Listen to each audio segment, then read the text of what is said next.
Aïcha ginnaaw bi ñu leen nuyoo tey nag maa ngi sama xarit sama sister sa ancien laa nag xam naa maa la jiitu il faut nga ñëw des fois ñàkk ma la jox ay conseils ginnaaw bi ma la félicité ci sëy bi tey sa xarit di sëy mooy Fatou du ma ne pourquoi sa présence mais tey lan nga yëg. Vraiment maa ngi félicité Fatou Ndiaye sama xarit la vraiment sama sœur la aussi maa ngi koy ñaanal yàlla ci sëyam bii nii yàlla na nekk barkeel ci barkeel parce que Fatou Ndiaye vraiment xale bu baax la xale bu gën vraiment macha allah amul benn problème maa ngi koy ñaanal daal moom ak Bas surtout Bas na ko téye bu baax a baax a baax ba nga xam ne Fatou xale la et tout te ñun ñëpp ay xale lañ mi ngi noonu yàlla def na nag ñu teel a sëy kon donc góor ñi ñoom ñoo ñu mën a comprendre rek suñuy jëkkër ñoo ñu mën a comprendre téye ñu ci farata sunna Muhammad rek kese. Mais par rapport ak Fatou polémique bi nga gis réseaux sociaux yi. ndax tey jàppoon ni Sénégal bu ñu demee ba nit ki takk jabar ci farata ak sunna Muhammad waruñu ko encouragé mais da ngay dégg yeneen kàddu yoo xam ne jàpp naa ne loolu ci sëy boo xam ne dañ ko takk ci farata ndax loolu c'est normal. dëgg la kay Sénégal ak humeur ñoo ànd. kenn mënu ci dara vraiment maa ngi koy ñaanal yàlla daal ci sëy bii nii mu nekk ay sëy yu barkel vraiment loolu laa koy ñaanal. D'accord yow mais pourquoi surprise bi booy kon naka def Fall mu doon jël suuf yaa surprise bi waaw mi ngi doon Fall sama jëkkër la rek ba ma doon jël ci suuf mais pourquoi nga piégé gars yi nii. Non piégé wu ma gars yi sax c'est que relation c'est vie.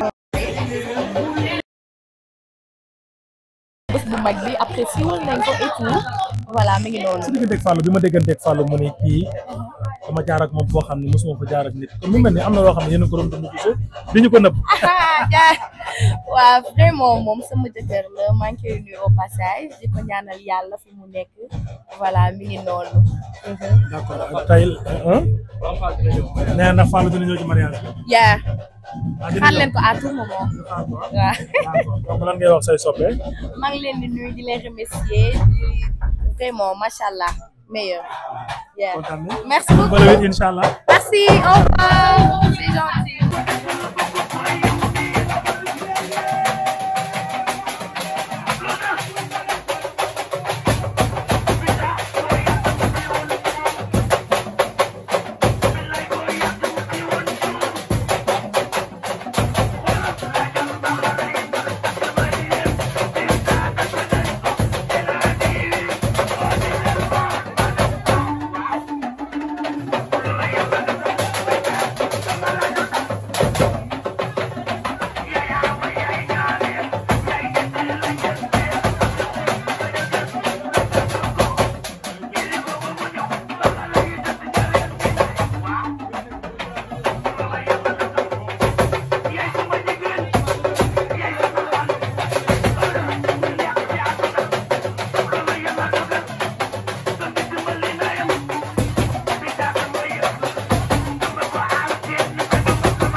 Thank